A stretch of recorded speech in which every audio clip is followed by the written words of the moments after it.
آج عدالت میں میری پیشی تھی۔ گزشتہ 2 ماہ سے میں پیشیوں پر پیشیاں بھگت رہی تھی اور پوری امید تھی کہ آج میرے کیس کا فیصلہ سنا دیا جائے گا۔ مجھے حوالات سے جیل کی گاڑی میں لا کر بٹھایا جانے لگا تو میں نے جیل کے باہر کھڑے اپنے ماں باپ پر نظر ڈالی۔ وہ دونوں ہر پیشی پر عدالت آتے تھے۔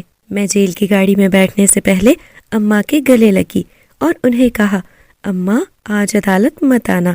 اماں نے میرا ماتھا چوما اور مجھے جانے دیا۔ ہر پیشی پر میں انہیں کہتی تھی کہ عدالت نہ آیا کرو، اور ہر پیشی پر وہ مجھ سے پہلے عدالت میں ابا کے ساتھ موجود ہوتی تھیں۔ ابھی بھی میں جیل کی گاڑی میں آ کر بیٹھ گئی اور وہ ابا کے ساتھ موٹر سائیکل پر سوار ہو کر عدالت کو چلی گئیں۔ میرے ہاتھوں میں ہتھکڑیاں تھیں اور میں نے جیل کی قیدی عورتوں والے کپڑے پہنے ہوئے تھے۔ میرے سامنے ایک پولیس والی دوسری پولیس والی سے کہنے لگی، آج کی کیا خبر ہے؟ کیا اس کا فائنل فیصلہ آ جائے گا؟ وہ دوسری پولیس والی مجھے گھورتے ہوئے بولی، اگر تو اس نے بیان دے دیا تو فیصلہ آ جائے گا، اور اگر یہ مکر گئی تو پھر تاریخ آگے پڑ جائے گی۔ اتنا کہنے کے بعد وہ میری طرف جھکی اور کہنے لگی، سنو قیدی نمبر 410، اگر تم اپنے بیان سے مکر جاؤ گی تو تمہیں وقت مل جائے گا، اور اگر تم نے بیان دے دیا تو تمہیں عمر قید کی سزا ہو سکتی ہے۔ اب سوچ لو تم نے کیا کرنا ہے۔ وہ دونوں میرے بارے میں باتیں کرنے لگی اور میں چپ چاپ ان کی باتیں سننے لگی۔ وہ جو مجھے بتا رہی تھی وہ میں بھی جانتی تھی۔ اگر میں اپنے جرم سے مکر جاتی تو مزید تحقیق اور ثبوتوں کو پیش کرنے کے لیے عدالت پھر سے تاریخ ڈال دیتی۔ جیل کی گاڑی عدالت کے احاطے میں رکی۔ میری توقع کے عین مطابق میرے ماں باپ پہلے سے وہاں موجود تھے۔ اندر جانے سے پہلے میری ماں نے میرے آگے ہاتھ جوڑ دیے اور کہا، اپنے بیان سے مکر جانا میری بیٹی، میں اپنی بیٹی کو یوں عمر بھر کے لیے جیل کی سلاخوں کے پیچھے نہیں دیکھ سکتی۔ میں نے کچھ نہ کہا اور پولیس والوں کے ہمراہ اندر چلی گئی۔ اندر بہت سے صحافی اور ٹی وی چینل والے بیٹھے ہوئے تھے۔ سب کو آج کی تاریخ کا شدت سے انتظار تھا کہ آج کیا ہوتا ہے۔ مجھے کٹہرے میں کھڑا کر دیا گیا۔ عدالت کی کارروائی شروع ہو گئی۔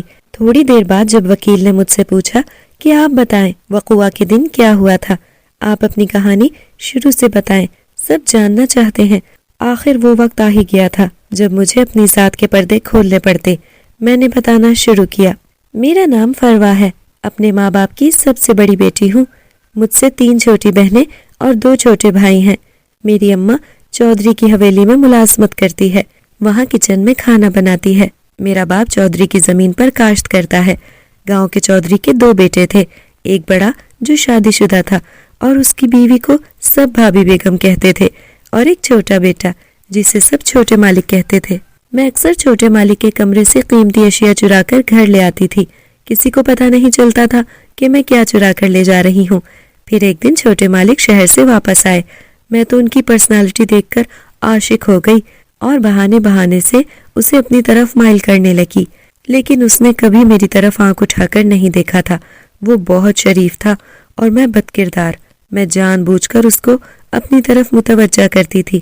ایک دن میں زبردستی چھوٹے مالک کے کمرے میں چلی گئی اور اسے کہا کہ وہ مجھ سے شادی کر لے۔ اگر اس نے میری بات نہ مانی تو میں اسے بدنام کر دوں گی۔ میں نے اپنے کپڑے جان بوجھ کر پھاڑ لیے اور کہا کہ ابھی مجھ سے شادی کا وعدہ کرو ورنہ اچھا نہیں ہوگا۔ وہ زبردستی مجھ سے بازو چھڑوا کر باہر جانے لگا، کہنے لگا، میں نے تمہاری ساری حرکتیں اپنے موبائل میں ریکارڈ کر لی ہیں اور اب میں وہ سب کو دکھانے جا رہا ہوں۔ مجھ سے برداشت نہ ہوا کہ وہ مجھے سارے گاؤں میں بدنام کرے، اس لیے اس کو روکنے کے لیے میں نے اس کے سر پر شیشے کا گلدان دے مارا اور وہ مر گیا۔ میں نے پہلے بھی پولیس کو یہی بیان دیا تھا اور اب بھی یہی بیان دے رہی ہوں کہ چھوٹے مالک کو میں نے قتل کیا ہے۔ میرے بیان پر عدالت میں موت کا سا سناٹا پھیلا تھا۔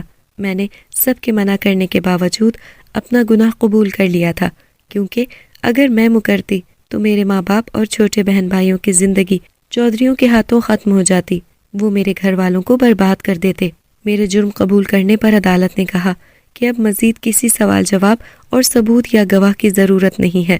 مجرمہ نے اپنا جرم قبول کر لیا ہے۔ مجرمہ کی وجہ سے ایک انسان اپنی جان سے ہاتھ دھو بیٹھا، اس لیے عدالت مجرمہ کو عمر قید بامشقت کی سزا سناتی ہے۔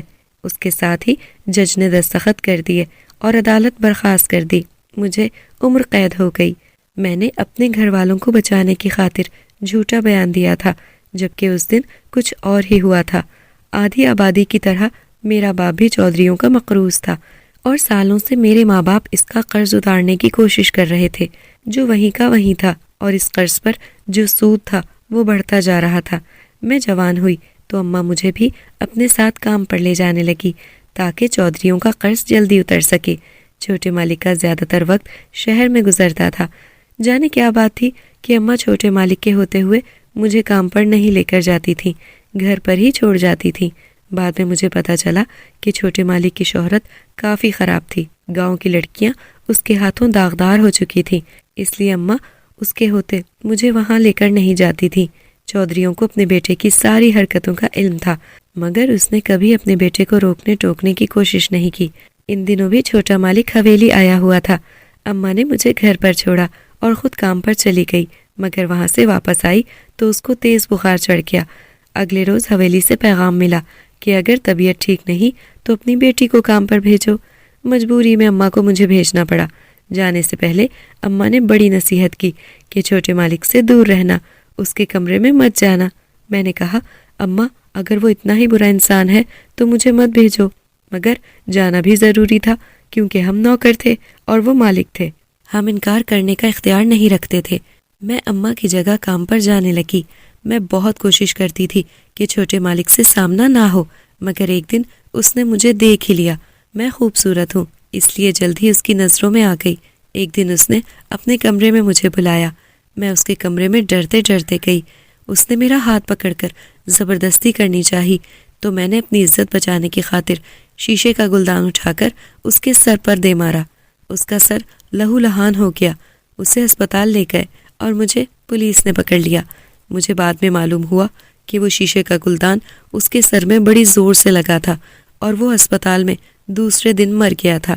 مجھ پر شدید دباؤ تھا کہ میں سچ نہ بولوں، کیونکہ اگر میں سچ بولتی تو چودھری کا مرحوم بیٹا دنیا کی نظروں میں گندا ہو جاتا اور میں باعزت بری ہو جاتی، کیونکہ میں نے اپنی عزت اور جان کے تحفظ کے لیے انتہائی قدم اٹھایا تھا۔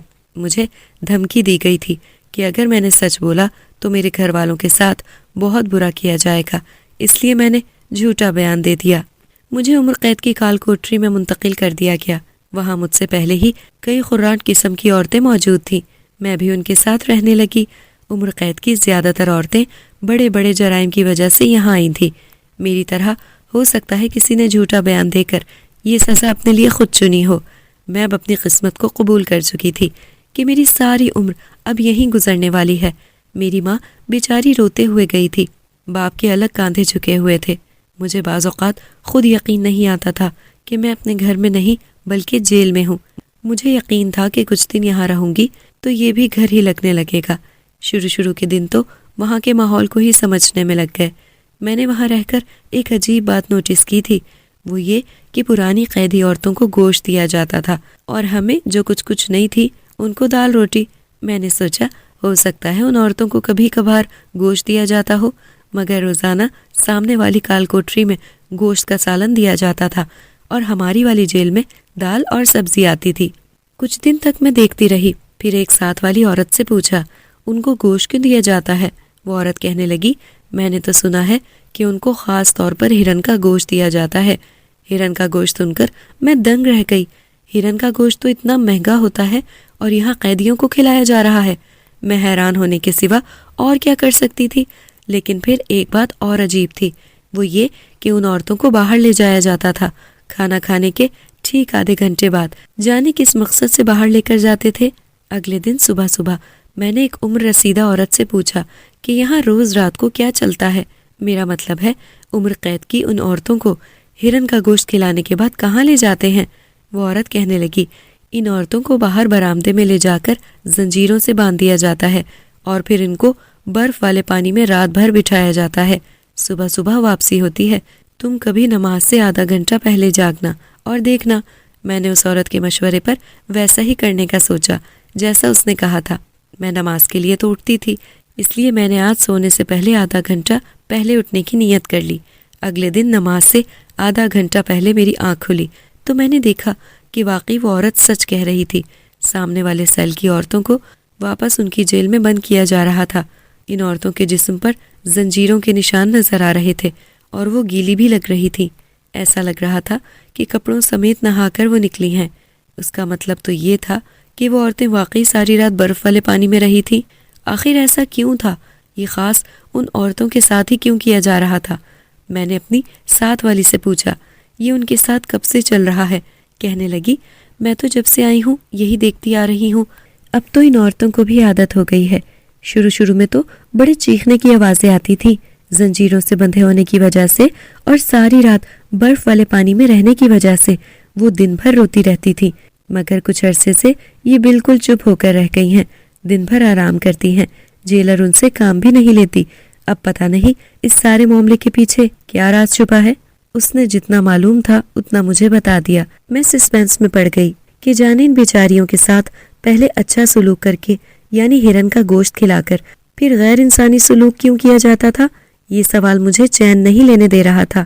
عمر قید کی عورتوں کا الگ سے سیل بنا ہوا تھا، باقی عورتیں جن کے چھوٹے موٹے جرائم تھے وہ الگ ہی رہتی تھی، کیونکہ ان کی عمارت تھوڑی ہٹ کر بنی ہوئی تھی۔ ہمیں آپس میں زیادہ گھلنے ملنے بھی نہیں دیا جاتا تھا۔ صبح اٹھتے ہی ناشتہ کروا کر ہمیں کام پر لگا دیا جاتا تھا، کوئی جھاڑو دینے لگ جاتی تو کوئی چکی پیستی، کسی کی ڈیوٹی سارے گراؤنڈ کی صفائی کرنے کی ہوتی اور کچھ مل کر دوپہر کے کھانے کی تیاری کرتی۔ ایسے میں واحد وہی عورتیں ہوتی تھیں جو سارا دن آرام کرتی تھیں۔ ان کو ناشتہ بھی اچھا کروایا جاتا تھا اور دوپہر کے کھانے میں بھی بڑا گوشت تو کبھی چھوٹا گوشت۔ اکثر دن کے وقت ایک نرس آتی اور ان کے زخموں پر مرہم لگا جاتی تھی۔ زنجیر بندھے ہونے کی وجہ سے بیچاریوں کی کلائیوں اور باقی جسم پر نشان پڑ جاتے تھے جن پر دوائی لگا دی جاتی تھی۔ ایسی جیل میں نے پہلی بار دیکھی تھی جہاں قیدی عورتوں کے ساتھ یہ سب ہو رہا ہو۔ اس سے پہلے میں جس جیل میں تھی وہاں تو ایسا کچھ نہیں ہوتا تھا، سب عورتوں کے ساتھ ایک جیسا سلوک کیا جاتا تھا اور ایک جیسا کھانا دیا جاتا تھا، اور یہاں تو معاملہ ہی الگ تھا۔ اس دن میں اسی سوچ و بچار میں تھی کہ اچانک مجھے پیغام ملا کہ کوئی مجھ سے ملنے آیا ہے۔ اماں کا خیال آتے ہی میں بھاگ کر ملاقات والے کمرے میں گئی۔ وہاں اماں کے ساتھ ایک اور عورت بھی تھی جس نے کالا کوٹ پہنا ہوا تھا، غالباً وکیل تھی۔ مجھے اماں نے بتایا کہ ہم ہائی کورٹ میں اپیل کریں گے، یہ وکیل صاحبہ اب تمہارا کیس لڑیں گی، تم نے ہماری وجہ سے جھوٹا بیان دیا ہے نا، مگر اب ڈرنے کی بات نہیں۔ وکیل صاحبہ نے ہم سب کو شہر بلا کر ہم سب کو تحفظ دے دیا ہے، اب چودھری ہمارا بال بھی بیکا نہیں کر سکتا، تو بس اب سچ سچ سب کچھ وکیل صاحبہ کو بتا دے۔ میں نے وکیل صاحبہ کو ساری بات بتا دی۔ اس وکیل کے خاندان کی ایک لڑکی چھوٹے مالک کی وجہ سے خودکشی کر چکی تھی، کیونکہ اسے چھوٹے مالک سے محبت میں دھوکہ ملا تھا۔ وہ شخص شہر میں محبت کے نام پر لڑکیوں کو لوٹتا تھا۔ وکیل صاحبہ کی کزن اس سے پیار کے چکروں میں پڑ کر اپنی دنیا اور آخرت خراب کر کے ابدی نیند سو چکی تھی۔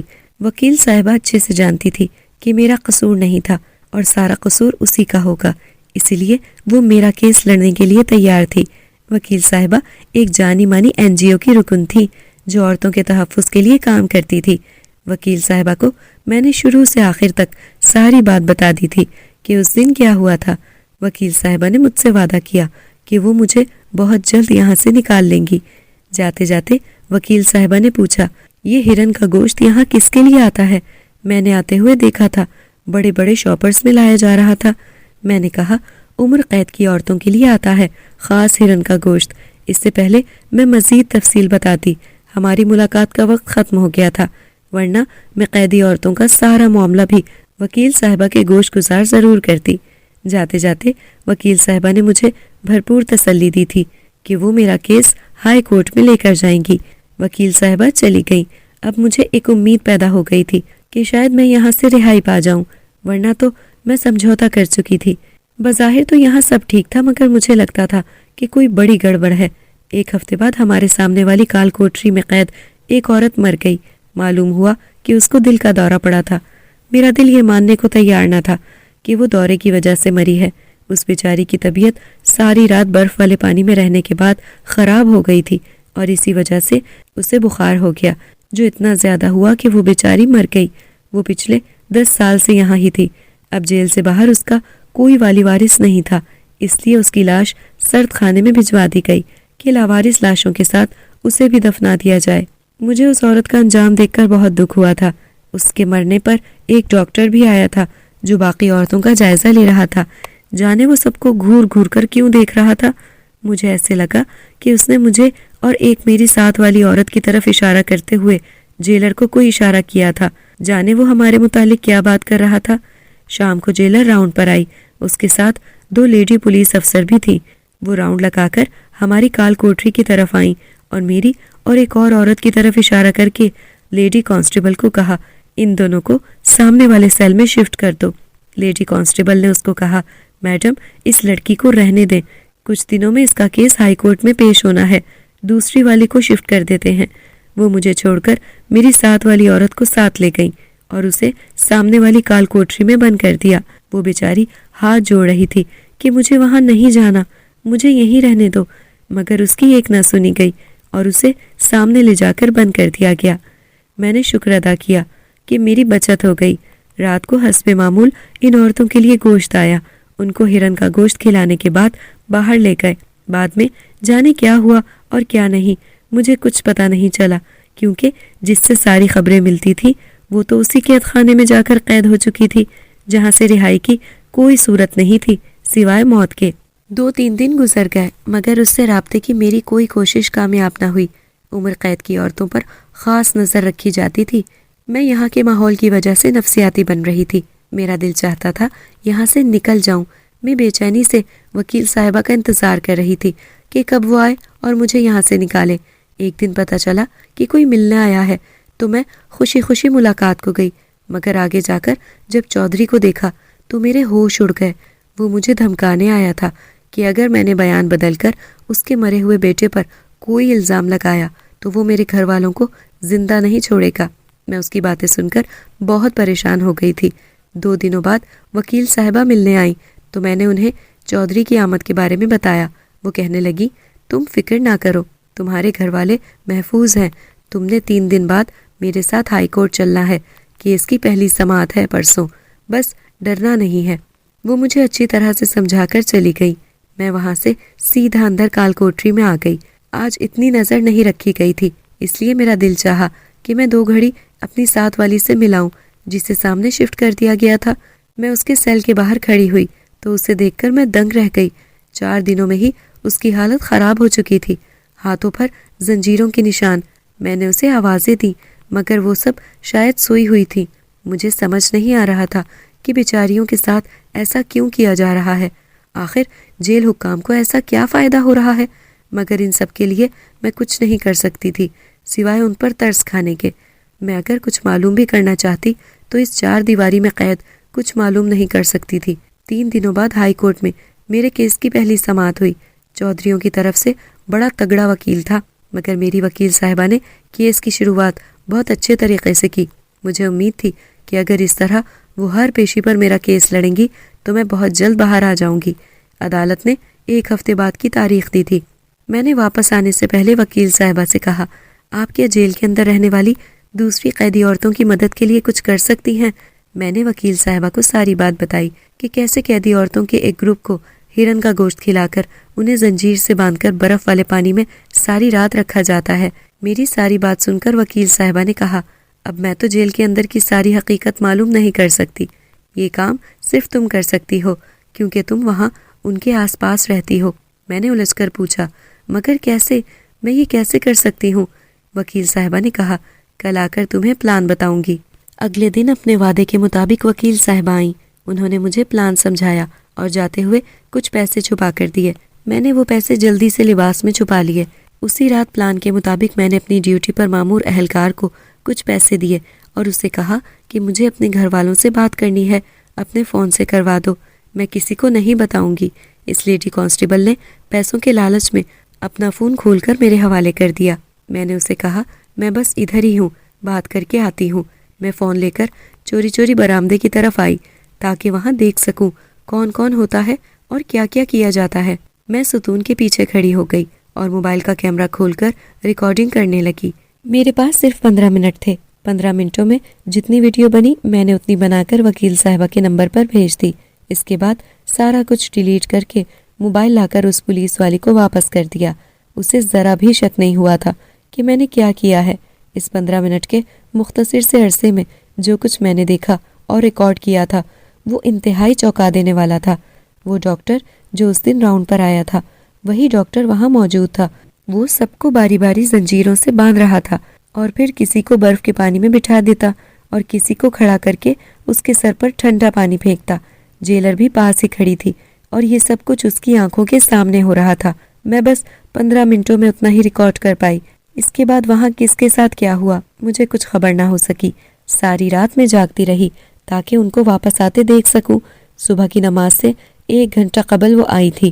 میں ان کو ان کے سیل میں جاتا دیکھ رہی تھی، لیکن یہ کیا؟ میں چونک گئی۔ ان میں آپا رضیہ نہیں تھی۔ میں نے سوچا پیچھے پیچھے آ رہی ہوں گی، مگر صبح تک مجھے آپا رضیہ نظر نہ آئی۔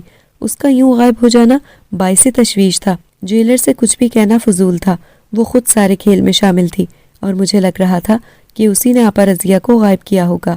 لیکن وہ کہاں گئی ہوگی یا اسے کہاں لے جایا گیا ہوگا؟ اسی کشمکش کے دوران میری اگلی سماعت آ گئی۔ وکیل صاحبہ نے چھوٹے مالک کے کردار کے متعلق کافی سارے ثبوت اکٹھے کر لیے تھے اور وہ عدالت میں پیش کیے۔ کچھ لڑکیاں بھی گواہی کے طور پر آئیں اور آ کر گواہی دی کہ وہ بدکردار انسان تھا اور لڑکیوں کو ٹیشو پیپر کی طرح استعمال کر کے پھینک دیتا تھا۔ مجھے لگتا تھا کہ شاید ابھی 2-4 بار اور آنا پڑے، لیکن وکیل صاحبہ نے آج اتنے اچھے سے میرے کیس کی پیروی کی تھی اور جس طرح ثبوت اور گواہ پیش کیے تھے وہ سب میری بے گناہی ثابت کرنے کے لیے کافی تھا۔ عدالت نے اسی پیشی پر مجھے باعزت بری کر دیا۔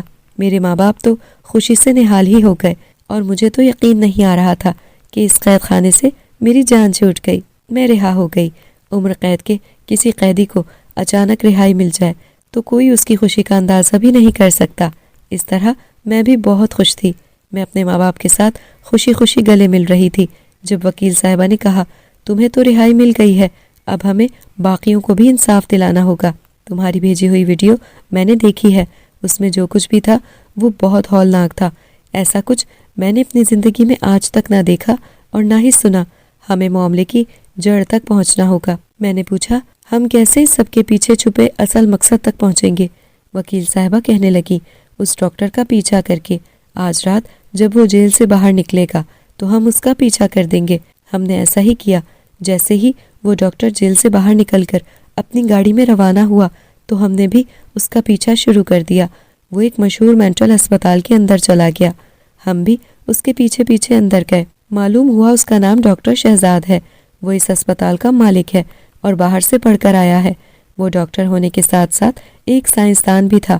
ہم اس کے پیچھے پیچھے ایک وارڈ تک گئے تو وہاں ایک بیڈ پر آپا رضیہ کو نالیوں میں جکڑے دیکھ کر میں دنگ رہ گئی۔ یہ یہاں تھی اور جیلر نے مشہور کر دیا تھا کہ وہ بھی مر گئی۔ یہ سب کیا ہو رہا تھا؟ مجھے تو کچھ سمجھ نہیں آ رہا تھا، مگر وکیل صاحبہ کو شاید سب کچھ سمجھ آ گیا تھا۔ وہ اسی وقت مجھے لے کر DSP صاحب کے پاس گئیں۔ ہم نے انہیں ساری صورتحال سے آگاہ کیا، ثبوت کے طور پر ویڈیو دکھائی، ڈاکٹر کا نام اور رضیہ نامی قیدی عورت جسے جیل میں ہونا چاہیے تھا اس کی اس اسپتال میں موجودگی بتائی۔ انہوں نے کہا، ہم صبح کو نہیں رات کو چھاپا ماریں گے اور رنگے ہاتھوں پکڑیں گے۔ اگلی رات کو اچانک ہی پولیس نے چھاپا مارا اور سب کو رنگے ہاتھوں پکڑ لیا۔ اس وقت قیدی عورتیں زنجیروں سے بندھی ہوئی تھیں۔ ڈاکٹر اور جیلر کو گرفتار کر لیا گیا۔ ساری حقیقت جو تفتیش کے بعد آئی وہ یہ تھی کہ وہ ڈاکٹر ہرن پر کچھ خاص تجربات کر رہا تھا۔ وہ جاننا چاہتا تھا کہ پاگل ہو چکے ہرن کا گوشت کھلانے سے انسانی صحت پر کیا اثر ہوتا ہے۔ اس کے علاوہ وہ ٹھنڈے پانی میں ایک خاص بیکٹیریا ملا کر عورتوں کو اس برف والے پانی میں اس لیے بٹھاتا تھا تاکہ وہ تجربہ کر سکے کہ بیکٹیریا انسانی جسم میں داخل ہوتا ہے یا نہیں۔ روز وہ مختلف وائرس اور بیکٹیریا ٹھنڈے پانی میں رکھتا تھا اور روز مختلف تجربات کرتا تھا۔ کبھی کیمیکل ملا پانی کے اندر ساری رات ان عورتوں کو رکھا جاتا تھا۔ زنجیروں سے باندھ کر وہ انہیں دماغی طور پر کمزور کرنا چاہتا تھا۔ اپنے تجربات کے لیے اسے عورتوں کی ضرورت تھی اور اس نے جیل کی عمر قید والی عورتوں کا انتخاب اس لیے کیا تھا کیونکہ ایسی عورتوں کے آگے پیچھے کوئی نہیں ہوتا، رشتہ دار تک منہ موڑ چکے ہوتے ہیں۔ اس لیے ان پر تجربات کرنے سے اگر کسی کی جان بھی چلی جاتی تو کیا فرق پڑتا؟ کون سا کوئی پوچھنے والا تھا؟ آپا رضیہ کے دماغ پر تجربات کرنے وہ انہیں اپنے ہسپتال لے آیا تھا۔ جیلر کو سب پتا تھا اور وہ پیسوں کے لالچ میں ملی ہوئی تھی۔ آخر ان کی یہ پلاننگ سامنے آئی اور وہ سب بے نقاب ہو گئے، پکڑے گئے، ان پر مقدمہ ہوا اور جیل ہو گئی۔ کل تک جیلر جس جیل کے سیاہ و سفید کی مالکن تھی، آج اسی کے اندر وہ ایک قیدی کی حیثیت سے رہ رہی تھی۔